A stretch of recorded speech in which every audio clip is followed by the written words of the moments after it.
Crazy fans, subscribe and support for latest shows and news. वालेकुम अस्सलाम वालेकुम पाकिस्तान, आप सबको खुशामदीद कहते हैं। प्रोग्राम आप सुन रहे हैं विल्सन्स फार्मास्यूटिकल्स की जानिब से। The programme is sponsored by Wilson's pharmaceuticals. में हूँ आरजे हया खान और आज हमारे साथ स्टूडियोज में हमारे गेस्ट भी मौजूद हैं। Doctor Noman but, MBBS FCPS nephrology, assistant professor nephrology, Rawalpindi medical university Rawalpindi से। सर, हम आपको खुशामदीद कहते हैं। वालेकुम सलाम मैडम, बहुत बहुत शुक्रिया, आपने मुझे इनवाइट किया इस प्रोग्राम के अंदर। Thank you so much sir, आपने भी अपना कीमती वक्त हमें दिया। एक बहुत ही इंपॉर्टेंट टॉपिक है आज हमारा।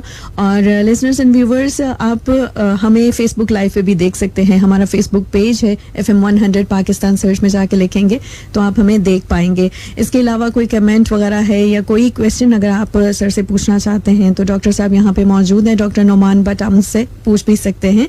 Blood pressure and kidney diseases बहुत ही एक इम्पॉर्टेंट टॉपिक है। और आजकल अगर देखा जाए तो ब्लड प्रेशर पेशेंट्स भी बहुत ज़्यादा होते जा रहे हैं। लाइक हाई ब्लड प्रेशर हम सोचा करते थे कि जी थोड़ा मैच्योर एज में जाके, या जैसे ही एज हमारी 40 प्लस हो जाती है तो फिर जाके, या 30 प्लस हो जाती है फिर जाके हमें चेक करवाना चाहिए। लेकिन आजकल हाई ब्लड प्रेशर भी बहुत ज़्यादा और किडनी डिजीज़ेस भी बहुत ज़्यादा हो रही हैं। और इस हवाले से हम डॉक्टर साहब से पूछेंगे। सर, हमें ये बताइएगा कि सबसे पहले तो हम ये पूछना चाहेंगे आपसे कि what important role do kidneys play in the overall health of an individual. क्या इसकी अहमियत है हमारे जिस्म के अंदर? अच्छा मैडम, सबसे पहले तो मैं बताऊं, किडनी फंक्शंस बहुत सारे करते हैं बॉडी के, कह लेंगे नॉर्मल जो हेल्थ है उसके लिए। जी बिल्कुल। उसमें जो मेन फंक्शन है किडनीज का, जो वेस्ट प्रोडक्ट्स हैं, जो फाजिल मादे हैं जो बॉडी हमारी प्रोड्यूस करती है, उसका यूरिन के रास्ते इखराज है बॉडी से। राइट। जिसमें आते हैं यूरिया और क्रिएटिनिन, जो प्राइमरीली हम लैब टेस्ट भी करते हैं किडनी हेल्थ को चेक करने के लिए। बिल्कुल। इसके अलावा किडनी मेंटेन करते हैं वाटर बैलेंस बॉडी के अंदर। जी। वहाँ के अगर एक्सेस वाटर आप इनटेक करेंगे तो यूरिन के रास्ते एक्सेस वाटर निकल जाएगा। अगर कम पिएंगे, किडनीज वाटर को कंजर्व करने की ट्राई करेंगे ताकि बॉडी का जो होम्योस्टेसिस है वो मेंटेन रहे। सही। फिर किडनी नमकियात का बैलेंस मेंटेन रखते हैं, सोडियम का, पोटेशियम का, क्लोराइड का, बाइकार्बोनेट का, कैल्शियम का, टू सम एक्सटेंट फॉस्फेट का। जी जी। इसके अलावा किडनीज कुछ हार्मोन्स ऐसे प्रोड्यूस करते हैं कि जो ब्लड प्रेशर के कंट्रोल में हेल्प करते हैं। अगर किसी पेशेंट का ब्लड प्रेशर किसी वजह से कम हुआ है, फॉर एग्जांपल किसी का ब्लड प्रेशर ड्रॉप किया due to diarrhoea, volume depletion, तो किडनी एक तो वाटर कंजर्व करने की वो जो अपनी पहले मैंने बताया कि जो फंक्शन है उसके जरिए उसको दोबारा ब्लड प्रेशर को मेंटेन करने की ट्राई करेंगे। उसके अलावा वो साथ में एक हार्मोन प्रोड्यूस करते हैं जिसको रेनिन कहते हैं। जी। फिर रेनिन वो पूरा आगे फिर एक सिस्टम है, उसको हम लोग कहते हैं रेनिन एंजियोटेंसिन एल्डोस्टेरोन सिस्टम। उसके थ्रू वो सोडियम की कंजर्वेशन और क्लोराइड की कंजर्वेशन करवाते हैं, बॉडी में कंजर्व करवा के तो अल्टीमेटली ब्लड प्रेशर ऊपर लेके आते हैं। और उसी के साथ जब सोडियम और क्लोराइड कंजर्व करते हैं तो वाटर की रिटेंशन भी होती है बॉडी में, ब्लड प्रेशर को मेंटेन करता है किडनी। फिर किडनी बोन हेल्थ के लिए बहुत ज़रूरी है कि किडनीज के अंदर विटामिन डी की एक्टिवेशन होती है। राइट। विटामिन डी एक्टिवेट होगा, वो कैल्शियम रीअब्जॉर्प्शन गट के थ्रू ज्यादा करवाएगा, किडनीज के थ्रू ज्यादा करवाएगा, बोन्स की जो मिनरलाइजेशन है उसको ज्यादा बेहतर करेगा। तो अगर किडनीज काम ठीक नहीं करेंगे, विटामिन डी कम बनेगा, बोन्स हड्डियां आपकी कमजोर होंगी। फिर एक और बहुत ज्यादा मिसकंसेप्शन है जो हमारे लोगों में कि जी जो जिगर है वो खून बनाता है। जिगर खून नहीं बनाता, वो सिर्फ जो बच्चा जब माँ के पेट में होता है तब खून बनाता है। जब बच्चा माँ के पेट से बाहर आ जाए, पैदा हो जाए, तो फिर बाद में जिगर खून नहीं बनाता। अच्छा। लेकिन किडनी एक ऑर्गन ऐसा है कि जो खून बनाने में हेल्प आउट करता है by producing a hormone called as erythropoietin. वो हार्मोन जाता है हमारे ये बोन मैरो सेल्स होते हैं हड्डियों के अंदर, जहाँ पे असल में खून बनता है जब बच्चा माँ के पेट से बाहर आ जाता है। तो वहाँ पे जाके वो जो एरिथ्रोपोइसिस है, हमारे जो ब्लड की प्रोडक्शन है वो उसको ज़्यादा करता है। तो ये मेन फीचर्स हैं, फंक्शंस हैं इनफैक्ट किडनी के, जो कि वो हमारी बॉडी की जो नॉर्मल हेल्थ है उसको मेंटेन रखने के लिए परफॉर्म करता है। सही सर। ओके जी लिसनर्स, आपको बताते चलें कि आप सुन रहे हैं प्रोग्राम विल्सन्स फार्मास्यूटिकल्स के ताउन से और डॉक्टर नोमान बट हमारे साथ मौजूद हैं। ब्लड प्रेशर और किडनी डिजीज़ेस के हवाले से हम बात कर रहे हैं आज। और जैसे कि सर ने किडनी का एक इम्पॉर्टेंट रोल डिस्कस किया है। Sir, what are the common risk factors for kidney dysfunction और which medical conditions deteriorate kidney health? Madam causes की बात आ गई जहाँ पे डिसफंक्शन करवाने में जो सबसे कॉमन कॉज वर्ल्ड वाइड और हमारी पॉपुलेशन में पाकिस्तान में वो डायबिटीज़ है, मतलब कि शुगर की बीमारी। जो 40% ऑफ चंक है हमारे पेशेंट्स का किडनी डिजीज़ के, वो डायबिटिक है। जो सेकंड कॉमन कॉज है किडनी डिसफंक्शन का, मतलब कि गुर्दे की बीमारी का, वो ब्लड प्रेशर है, हाई ब्लड प्रेशर। मतलब जी, हाई ब्लड प्रेशर और इवन के अगर लो ब्लड प्रेशर हो तो वो ज़्यादा जल्दी किडनी डैमेज कर सकता है। अच्छा, क्या ब्लड प्रेशर का बढ़ना और कम होना दोनों किडनी के लिए नुकसानदेह। राइट। तीसरे नंबर पे फिर कह लें स्टोन डिजीज़ आ जाती हैं, मतलब कि गुर्दे की पथरी की बीमारियां, या फिर कुछ कह लें कि गुर्दे के जो सोजिशी अमल हैं जिनको हम लोग ग्लोमेरुलोनेफ्राइटिस कहते हैं, वो होते हैं। फिर कुछ मेडिकेशंस ऐसी होती हैं जैसे pain killers over the counter patient बहुत ज़्यादा खाते रहते हैं, या हकीम की दवाएं जिसमें कुश्ताजात आते हैं, उनमें असल में हैवी मेटल्स होती हैं, वो भी किडनी डैमेज करती हैं। सही। फिर कुछ पैदाइशी बीमारियां होती हैं बच्चों में, ख़ास तौर पे वो आना शुरू हो जाती हैं, तो वो उनकी वजह से गुर्दे फेल होना शुरू होते हैं। राइट। तो कितने इम्पॉर्टेंट है कि हम अर्ली डिटेक्शन इसका करवा लें in managing kidney diseases? Early detection बहुत ज़रूरी है, क्योंकि जो मेन रिवर्सिबिलिटी है किडनी डैमेज की वो अर्ली स्टेजेस में है। अगर एक दफ़ा पेशेंट एडवांस किडनी डिसफंक्शन में चला जाए तो उसकी रिकवरी मुश्किल होती है और मोस्ट ऑफ द टाइम्स नहीं होती, अगर ख़ास तौर पे वो क्रॉनिक किडनी डिजीज़ हो। बेसिकली किडनी की दो डिजीज़ होती हैं जो हम उसकी फिल्ट्रेशन की बेस पे डिफाइन करते हैं। एक होती है एक्यूट किडनी इंजरी और एक होती है क्रॉनिक किडनी इंजरी। एक्यूट का मतलब कि फ़ौरन हुई, वो मोस्टली रिवर्सिबल होती है, और जो क्रॉनिक किडनी डिजीज़ है वो इरिवर्सिबल है, परमानेंट डैमेज है किडनी का, वो उसको हम कंट्रोल करने की ट्राई कर सकते हैं लेकिन वो बिल्कुल ठीक नहीं होती। तो वो इरिवर्सिबल है, जो एक्यूट है वो रिवर्सिबल है। सर उसके लिए हमारे कुछ लिसनर्स भी पूछ रहे हैं कौन से टेस्ट वगैरह अगर अर्ली हमने डायग्नोस करवाना है तो कौन से ऐसे टेस्ट हैं जो कि हमें करवाने चाहिए? किडनी हेल्थ को देखने के लिए जो प्राइमरीली हम टेस्ट कर सकते हैं वो उनको हम लोग रीनल फंक्शन टेस्ट कहते हैं जी, और उसके अंदर मेनली आते हैं यूरिया और क्रिएटिनिन। लेकिन क्योंकि जैसे मैंने पहले बताया कि कुछ डिजीज़ ऐसी हैं कि वो उसमें नमकियात का सिर्फ रद्दोबदल होता है किडनी की डिजीज़ में, तो उसमें हमें इलेक्ट्रोलाइट्स भी करवाने चाहिए, मतलब कि RFTs हो गए और इलेक्ट्रोलाइट्स जिसमें सोडियम, पोटेशियम क्लोराइड और बाइकार्बोनेट आते हैं। और जो दूसरा मेन टेस्ट है वो यूरिन का है, यूरिन कंप्लीट एनालिसिस। उसमें अगर यूरिन में प्रोटीन्स आ रही हों या रेड ब्लड सेल्स आ रहे हों या एक कास्ट होती है, मतलब कि वो कुछ ख़ास किस्म के सेल जो किडनी में नॉर्मली होते हैं अगर वो ब्रेक डाउन हो के उनका ख़ास तौर पे RBC कास्ट हो या वाइट ब्लड सेल्स कास्ट हो या फिर अगर वो एपिथेलियल सेल कास्ट हो तो वो भी शो करते हैं कि किडनी डैमेज्ड है। और फिर एक और जो चीज़ जो तीसरे नंबर पे हम टेस्ट कर सकते हैं किडनी हेल्थ देखने के लिए वो है अल्ट्रासाउंड। मतलब कि हम अल्ट्रासाउंड करें किडनीज़ का और देखेंगे जी देखने में गुर्दे कैसे हैं, साइज़ तो छोटा नहीं हो गया, स्कार्ड किडनीज तो नहीं है, पथरी तो नहीं बनी हुई, ये चीज़ें मतलब वो देख के अल्ट्रासाउंड में आइडिया हो जाएगा। 3 टेस्ट बता दिए मैंने, RFTs और इलेक्ट्रोलाइट्स जो ब्लड पे होंगे, फिर यूरिन कंप्लीट एनालिसिस जो कि छोटे पेशाब का टेस्ट है और फिर पेट का अल्ट्रासाउंड। जी, सही। अच्छा sir, what like early signs and symptoms should a person be aware of that indicate they need to consult a doctor about their kidney health? Early signs and symptoms madam उसके अंदर तो सबसे पहले तो urine patient बताएगा, या तो उसका यूरिन कम आ रहा है या उसका यूरिन, कुछ डिजीज ऐसी उनमें यूरिन शुरू में ज़्यादा आना शुरू हो जाता है, जैसे डायबिटिक किडनी डिजीज में जब वो अर्ली जो सबसे पहली स्टेज है उसकी, उसमें हाइपर फिल्ट्रेशन होती है, यूरिन पेशेंट को ज़्यादा आता है। सही। और फिर दूसरे नंबर पे कह लें कि स्वेलिंग्स होती हैं पेशेंट्स को जी, टांगों पे खास तौर पे, या अर्ली मॉर्निंग पेशेंट उठेगा तो पेरी ऑर्बिटल मतलब कि आंखों के गिर्द स्वेलिंग होगी, कहेगा चेहरा फूला हुआ था पेशेंट का सांस खराब हो सकता है। सही। पेशेंट को वीकनेस महसूस हो सकती है, भूख कम लग सकती है, उल्टी मतली मुसलसल रहे, उसमें खास तौर पे किडनी डिसफंक्शन हमें रूल आउट करना पड़ता है। और नोजिया वॉमिटिंग जैसे मैंने पहले बता दिया, वेट रिडक्शन हो सकती है, पेशेंट को खाना पीना नहीं ठीक से खा रहा होता उसकी वजह से। पेशेंट एनीमिक होगा, मतलब कि उसका जो ब्लड लेवल है वो कम होना शुरू हो जाएगा, हीमोग्लोबिन, क्योंकि वो एरिथ्रोपोइटिन ही बना रहा होगा किडनी, उसकी वजह से पेशेंट का ब्लड प्रेशर ज़्यादा रह रहा होगा।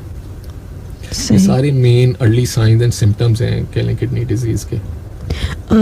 सर अगर किडनीज डैमेज हो जाती हैं तो can the damage be reversed? ये मैं पहले भी थोड़ी देर पहले एक्सप्लेन किया, 2 बीमारियां हैं, एक्यूट किडनी इंजरी AKI जिसको हम लोग कहते हैं शॉर्ट टर्म में, और एक है क्रॉनिक किडनी डिजीज या CKD।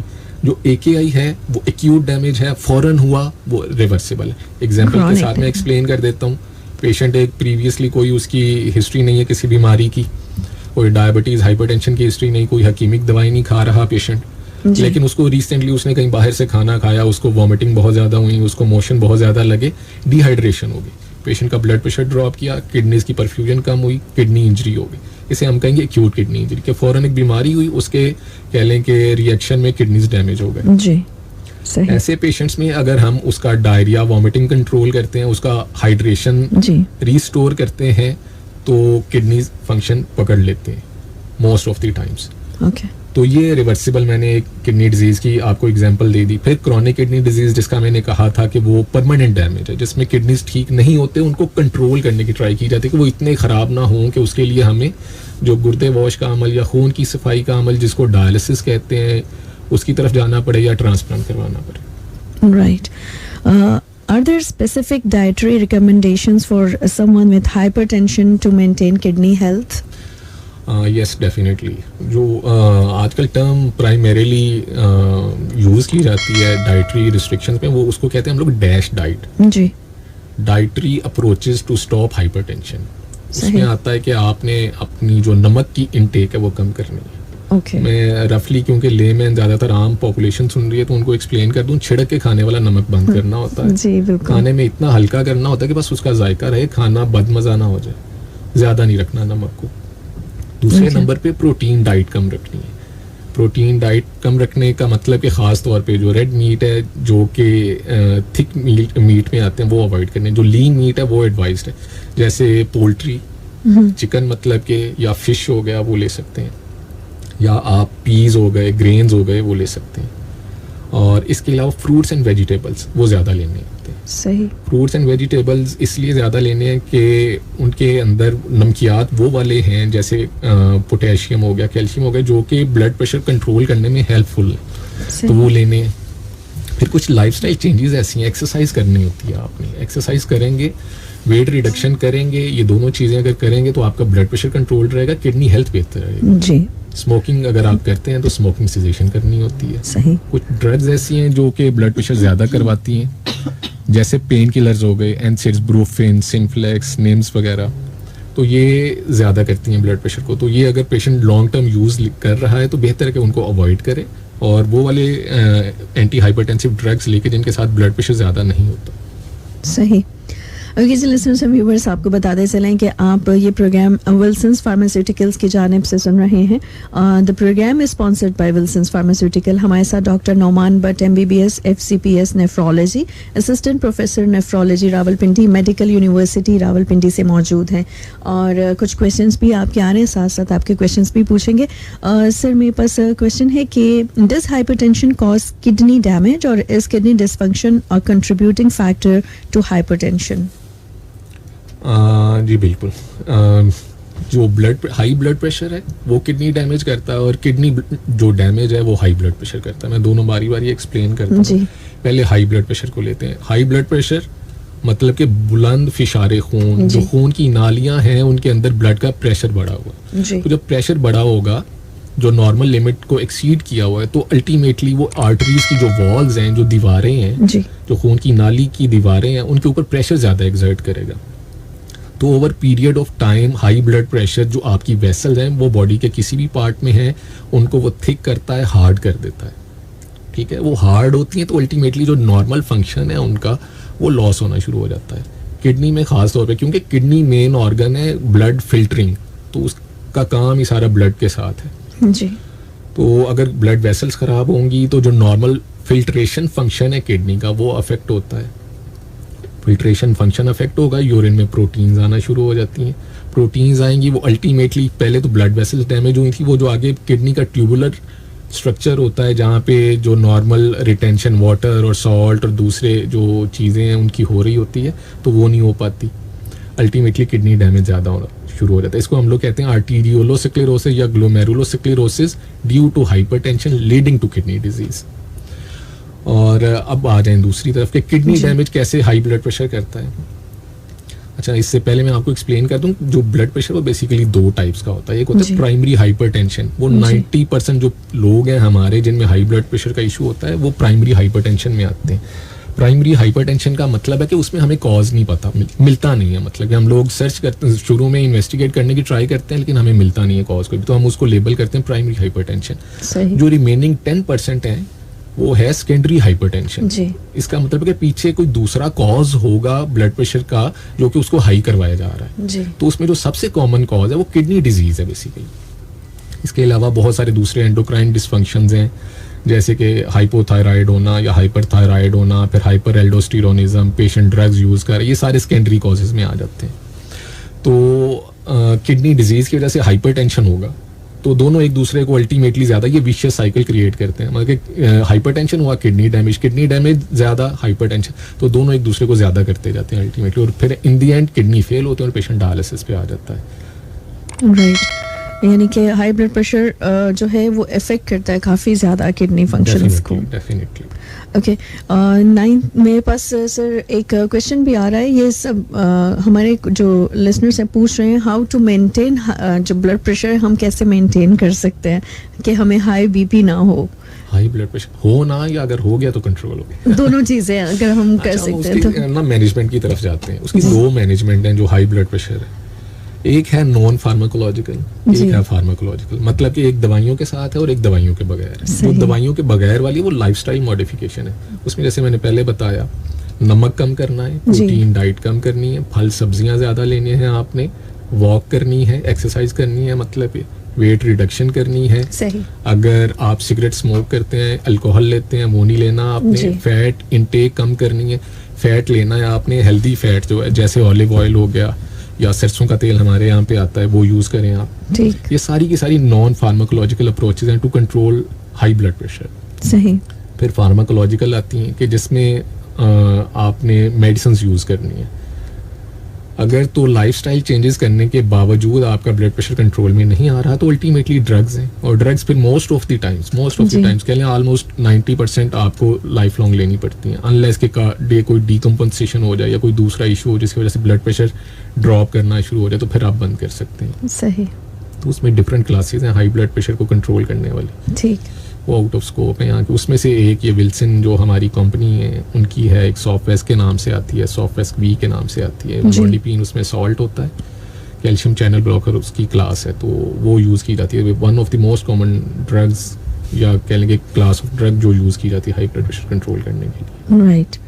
ओके जी, बिल्कुल जी लिसनर्स, आपको हमारे साथ जरीन थे जिन्होंने ये क्वेश्चन किया था और उन्होंने कहा था जी बिल्कुल समझ आ गया। आपको बताते चलें कि आप ये प्रोग्राम विल्सन्स फार्मास्यूटिकल्स की जानिब से सुन रहे हैं और हमारे साथ डॉक्टर नौमान भट्ट मौजूद हैं। हम नेक्स्ट क्वेश्चन सर आपसे ये पूछेंगे कि how often should kidney functions be checked in patients with high blood pressure to prevent complications. अच्छा, इसमें डिपेंड करेगा मैडम कि आया पेशेंट के किडनी फंक्शन पहले नॉर्मल थे या एबनॉर्मल थे। अच्छा। अगर तो पेशेंट के किडनी फंक्शंस नॉर्मल हैं प्रीवियसली और पेशेंट क्रॉनिक हाइपरटेंशन का पेशेंट है, तो एटलीस्ट उसको ईयरली बेसिस पे अपना यूरिया और क्रिएटिनिन जो RFTs हैं वो करवाने चाहिए। साथ में यूरिन की रिपोर्ट साल में कम से कम एक दफ़ा वो करवानी चाहिए। ठीक है। ताकि वो देखे कि यूरिया क्रिएटिनिन बढ़ तो नहीं रहा और साथ में यूरिन में कोई प्रोटीन्स तो नहीं आना शुरू हो गई। उसमें फिर कुछ कंपेलिंग इंडिकेशंस हो जाती हैं, हमें क्लास ऑफ ड्रग चेंज करके वो वाली देनी पड़ती हैं जिससे यूरिन में जो प्रोटीन्स हों वो कम होना शुरू हो, ताकि वो आगे फर्दर किडनी डैमेज ना करें। ठीक है, सही।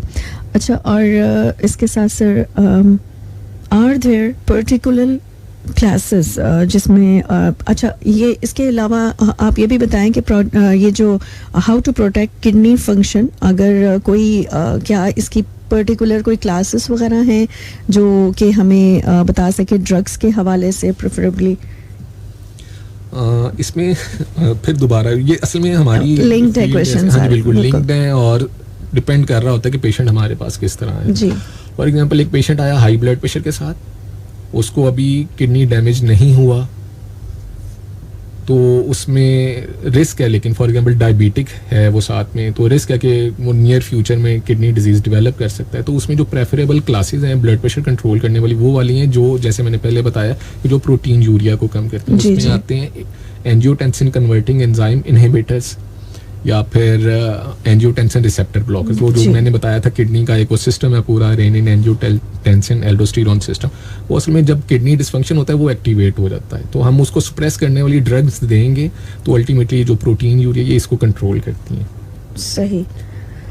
अच्छा सर, अदरवाइज अगर किडनी डिसफंक्शन हुआ वो पेशेंट को पहले और वो एडवांस्ड हो खास तौर पे, उसको हम लोग कहते हैं CKD4 या CKD5, अगर पेशेंट आया ही हमारे पास CKD4 या CKD5 स्टेज पे है कि जिसके ऊपर उसका हम लोग किडनी फंक्शन बेसिकली देखते हैं GFR की बेस पे, अगर 30 से नीचे है तो फिर हम लोग प्रेफर करते हैं कि हम वो वाली ड्रग्स ना दें, क्योंकि वो ACE इनहिबिटर्स और ARBs, ये जो एंजियोटेंसिन कन्वर्टिंग एंजाइम इनहिबिटर्स बताया मैंने क्लास, और एक बताई एंजियोटेंसिन रिसेप्टर ब्लॉकर्स की, वो इसलिए नहीं देनी होती क्योंकि वो प्रोटीन यूरिया तो कंट्रोल करती हैं, लेकिन वो साथ में जो आपका GFR है, ग्लोमेरुलर फिल्ट्रेशन रेट, जो फिल्टर है किडनी का, वो उसकी फिल्ट्रेशन कम करती हैं।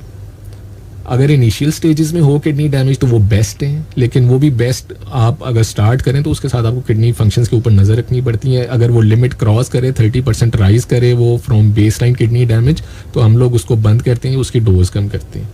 लेकिन अगर वो पेशेंट आए ही एडवांस डिजीज में, फिर हम लोग उसको अवॉइड करते हैं ताकि फर्दर किडनी डैमेज ज़्यादा ना करे वो। सही। And how does successful hypertension control impact long-term kidney function and overall health? पहले बताइए, ये एक रिस्क फैक्टर है असल में, जो हाई ब्लड प्रेशर है किडनी डिजीज डेवलप करने में। जी। तो किडनी डिजीज अगर क्रॉनिक वाली है तो उसमें तो मेन जो आप 2 काम कर सकते हैं कि आप अपना ब्लड प्रेशर कंट्रोल करें। नंबर 2, अगर डायबिटिक है जो ज़्यादा कॉमन कॉज है, आप अपनी डायबिटीज़ शुगर का लेवल वो कंट्रोल करें, और साथ में लाइफस्टाइल मॉडिफिकेशन, खाने में एहतियात, वॉक, नमक कम, चिकनाई कम, रेड मीट कम, लीन मीट लेना है, पोल्ट्री या फिश हो गए जैसे वो लेना है, एक्सरसाइज करनी है, वेट रिडक्शन करना है, स्मोकिंग सेसेशन करनी है। मतलब के 3 स्टेप हैं किडनी डिजीज़ को कंट्रोल करने के। शुगर कंट्रोल करना, अगर खासतौर पे डायबिटीज़ हो तो ब्लड प्रेशर कंट्रोल करना, और खाने में एहतियात, और बाकी ऑफेंडिंग एजेंट जो प्राइमरी कॉज था, अगर फॉर एग्जांपल कोई पेशेंट किडनी डैमेज करवा बैठा है due to chronic intake of painkillers या हकीमिक मेडिकेशन, तो आपने उनको डेफिनेटली उनको अवॉइड करना है। सही है। ओके जी, इसके अलावा सर काफ़ी ज़्यादा क्वेश्चंस है।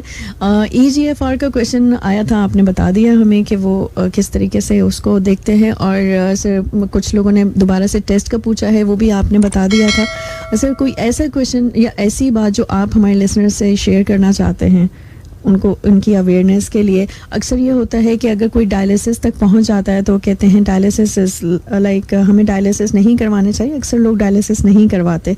इस हवाले से क्या कहेंगे आप? ये बड़ा आपने ना एक कह लेंगे वो पॉइंट उठाया कि जिससे हम लोग भी बड़ा तंग हैं। जो आम हमारी सोसाइटी है ना, उसके अंदर बहुत बड़ा मिथ है ये डायलिसिस से रिलेटेड। तो मेरे पास जब भी पेशेंट आता है मैं सबसे पहले उसे कहता हूँ कि जी डरना है तो बीमारी से डरें, इलाज से ना डरें। साइड इफ़ेक्ट किसी भी चीज़ का हो सकता है, डायलिसिस का भी हो सकता है। इवन कि हम लोग रोड पे जाते हैं तो एक्सीडेंट हो सकता है जी। एक नॉर्मल बंदे का हो सकता है, कुछ पता नहीं होता, लेकिन वही कि वो कह लें कि आप लाखों में से किसी एक बंदे का एक्सीडेंट होगा दिन में एक दफ़ा। तो हम वो एक रिस्क फैक्टर सोचते हुए जो मेन हमारे फ़ायदे हैं हम उनको इग्नोर कर दें कि हमने बाहर जाके कमाना है, खाना है, दूसरे काम करने हैं, स्कूल जाना है, या बच्चों ने और अगर बड़ों ने कुछ अपनी जॉब्स वगैरह, अगर हम वो करना छोड़ दें और सिर्फ इस डर के साथ कि जी बाहर जाएंगे एक्सीडेंट हो जाएगा, जो कि लाख में से एक बंदे का होना है, तो हम वो मेन जो प्राइमरी पर्पज़ है लाइफ का वो तो नहीं छोड़ सकते। तो इसी तरह इसमें भी ऐसी है, साइड इफ़ेक्ट होते हैं डायलिसिस के, लेकिन वो इलाज है। और डॉक्टर जब भी कोई चीज़ आपको प्रिस्क्राइब करता है तो वो उसके बेनिफिट और रिस्क दोनों चीज़ें जहन में रखता है। तो डेफिनेटली जब डॉक्टर आपको कोई चीज़ एडवाइस करे तो उस चीज़ के बेनिफिट्स ज़्यादा हैं।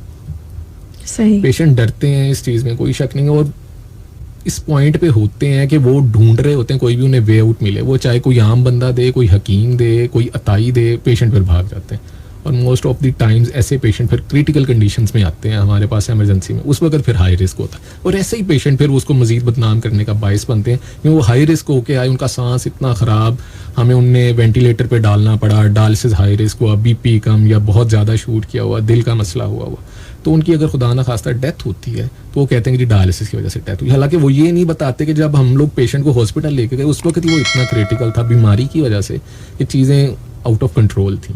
तो मेन डैमेज उस वक्त भी बीमारी ने किया, लेकिन नाम डायलिसिस का लग जाता है। तो डायलिसिस इतना खतरनाक नहीं है, करवाने वाले लोग 15-15, 20-20 साल से करवा रहे हैं। और बल्कि मेरा एक पेशेंट है, वो पिछले कोई 22-23 साल से डायलिसिस करवा रहा है और वो खुद से काम कर रहा है, जॉब अपनी कर रहा है, मोबाइल है।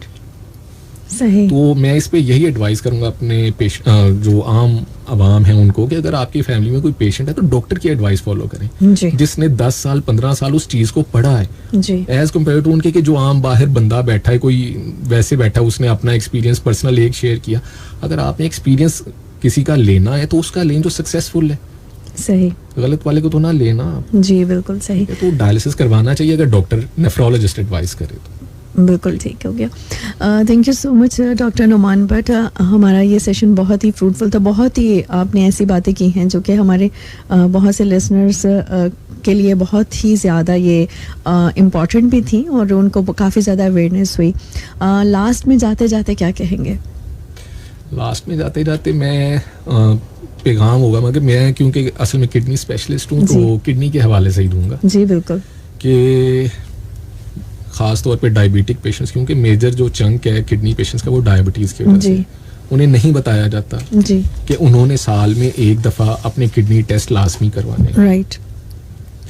RFTs जिसमें यूरिया और क्रिएटिनिन आता है वो लाजमी चेक करवाना है, यूरिन की रिपोर्ट लाजमी करवानी है। उसमें खास तौर पे अगर इनिशियल स्टेजेस में urine complete analysis mostly negative आता है, उसमें कोई चीज़ नहीं आती, तो उसमें हम लोग करवा के देखते हैं 24 hour urine for albumin, check for albuminuria, क्योंकि वो शुरू वाली जो स्टेज होती है उसमें माइक्रो एल्ब्यूमिन यूरिया होता है, वो जो नॉर्मल डिपस्टिक पे पिक नहीं होता। तो डायबिटिक पेशेंट साल में एक दफ़ा या spot urinary albumin to creatinine ratio करवाएं या फिर 24 आवर यूरिन फॉर एल्ब्यूमिन करवाएं, और दूसरे नंबर पे ब्लड का टेस्ट करवाएं RFTs जिसमें यूरिया और क्रिएटिनिन आते हैं। सही। डायबिटिक पेशेंट के साल में एक दफ़ा टेस्ट लाजमी करवाएं और साथ में साल में एक दफ़ा आंखों का मुआयना भी लाजमी करवाएं, राइट। क्योंकि ये दोनों चीज़ें नहीं करवाते और जब पेशेंट हमारे पास आते हैं एडवांस किडनी डैमेज के साथ आते हैं, पहले कभी टेस्ट ही नहीं हुआ होता, हमें डायरेक्ट डायलिसिस की तरफ लेके जाना पड़ता है और हमारी बदनामी होती है कि डॉक्टर ने डायलिसिस पे डाल दी, हालांकि डैमेज तो पहले से है, डॉक्टर बेचारा क्या करे उस वक्त वहाँ पे। जी बिल्कुल ऐसा ही है। Thank you so much doctor, and इंशाल्लाह फिर दोबारा कभी हम दोबारा इस सेशन के साथ कंटिन्यू करेंगे कभी। एंड लिसनर्स आपको बताते चलें कि विल्सन्स फार्मास्यूटिकल्स की जानिब से ये प्रोग्राम आप तक पहुंचाया जा रहा था। अब चाहेंगे आपसे इजाज़त, अपना ख्याल रखिएगा। अल्लाह हाफिज़, अल्लाह निगहबान, पाकिस्तान जिंदाबाद। Thanks for watching and subscribe to our channel.